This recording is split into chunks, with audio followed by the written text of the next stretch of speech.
Hello everybody, this is Rob from ProWresBlog. Alright, WWE Main Event August 28th, 2013 just ended. Here are the quick results. Axel defeated Cody Rhodes with his new finisher called the Axelizer. The Primetime Players defeated the Real Americans with a Sky High from Titus, which is known as the Clash of the Titus. And in the last match of the evening, Kofi Kingston defeated Fandango by disqualification when Summer Rae grabbed his leg. The opener was pretty good. It got off to a slow start as Axel loves the headlocks and chinlocks and all that. It took a while for the crowd to get into it, but near the end it really picked up and it really got good. Let's see what happened. Cody Rhodes did his nice moonsault as he always does. Axel and Cody did a nice spot where Axel did a baseball dive to get out of something, and then Cody ducked one of his clotheslines, and so he just nailed him with another clothesline right to the back of the head, and Cody took a nice bump off that. The other cool spots of the match, it had Cody hitting a Kaniku Buster, or otherwise known as a Muscle Buster. You don't see that move too often, especially in the WWE, so I thought that was really cool. And near the end, I thought Axel's finisher of his Axelizer was pretty neat. I was kind of disappointed early. I didn't think this was going to be any good, but near the end, it really picked up, and it ended up being pretty good. I have really enjoyed it, and I didn't think I would at all. Paul Heyman was also really good the whole time. He was hugging the Intercontinental title like it was his baby, and he was just, his usual interactions are just so good. This is just a man who gets wrestling, and he's just on another level. There's nobody in the world who is as good as him at what he does, or, just being a performer, I think, aside from wrestling. Alright, and I ended up rating that one as 3 1/4 stars. I thought it was better than the minimum 3 stars that I usually rate at, and, what can you say? It was a good one, and I really recommend checking that out. Next, we got the same promo we got from Raw for Los Matadores. Just look for a lot of Ole chants, because that seems to be what the whole gimmick is about. The next match featured the Real Americans versus the Primetime Players. The Real Americans didn't do any talking beforehand like usual, no Zeb on the mic, but that's okay, because it worked out pretty well. There were tons of highlights in this one. Early on, Jack Swagger threw Darren Young into the corner, and he did one of those old Triple H Harley Race bumps where let me think of a way to put this, kind of put his arm around the rope, and he just went down, and man, he landed hard. His ribs really cracked off the apron, and he just went back first onto the floor, and that was a really cool spot. That was one of the best back bumps like that I've ever seen. And to make matters worse, Jack Swagger then absolutely leveled him with a running lariat pretty much out of nowhere. And the cameras really got a good shot of that, and that was pretty stiff. Also early on, I kind of found this interesting. Titus nailed Cesaro with a body slam, and it was one of those delayed ones. And I don't know, it just looked really good and strong.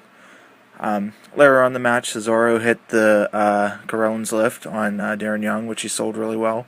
And then the Real Americans did a new move that I haven't seen done from them previously. Basically, they kind of grabbed Darren Young and lifted him up like a double rock bottom almost, and they absolutely slammed him. It was a really good slam, and DY sold it real well. After that, we kind of went to the finish with Jack Swagger getting an awesome old amateur wrestling style slam on Titus, and Titus is like 6'9", 270 or whatever, so that was really cool. And Titus then recovered and he hit a Sky High for it, and that was pretty cool too. I rated this one a 3.5. I really liked this. Darren Young was just awesome here. This was one of his better matches.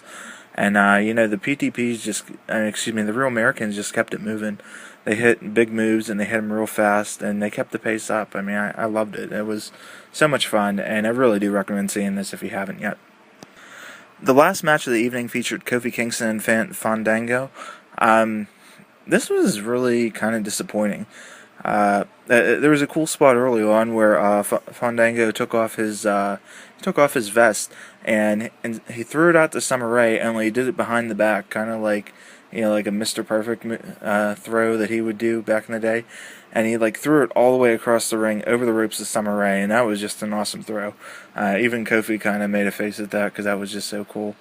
Aside from that, Kofi did some leapfrogs and worked the arm a bit, and it was mostly all Fandango. I mean, he was doing knee drops on Kofi's arms, and after that they went outside for a little bit, and Kofi got kind of tossed up on the apron, and Kofi ended up doing a springboard off the middle rope, and he twisted a little bit in there and hit a really nice dive off of that. The match had one more cool spot where Fandango hit like a nice jump spin kick, and after that, that's where it went downhill. Summer Rae just kind of randomly grabbed Kofi by the leg during the match, and the ref saw it, and the announcers made a special point to say this, and and he got DQ'd right on the spot. Crowd didn't like it, and I thought it was pretty lame. I don't know what the idea was here, but it wasn't a good one. Disappointing match, because that one really should have been better than it was, and I mean, you have two of the best high flyers, and none of them do much flying at all, but that's WWE. Overall thoughts, this was a really good episode. I love the tag match because I'm a big Cesaro fan, and I really do recommend it. It's just big dudes throwing each other around, and Darren Young selling really good and taking a big beating. I also do recommend the opener. It got off to a bad start, so maybe you want to skip like the opening couple minutes, but after that it got really good, and I was very pleasantly surprised by it. I did say it could be good, but it was even better than I expected.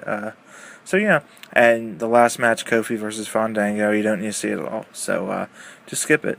Alright, hey, thank you everybody for listening. Tomorrow on ProWresBlog.blogspot.com, I'll be reviewing NXT and TNA Impact Wrestling. I'll be doing TNA live, and NXT will be up sometime in the afternoon. I'm a little bit busier on Thursday.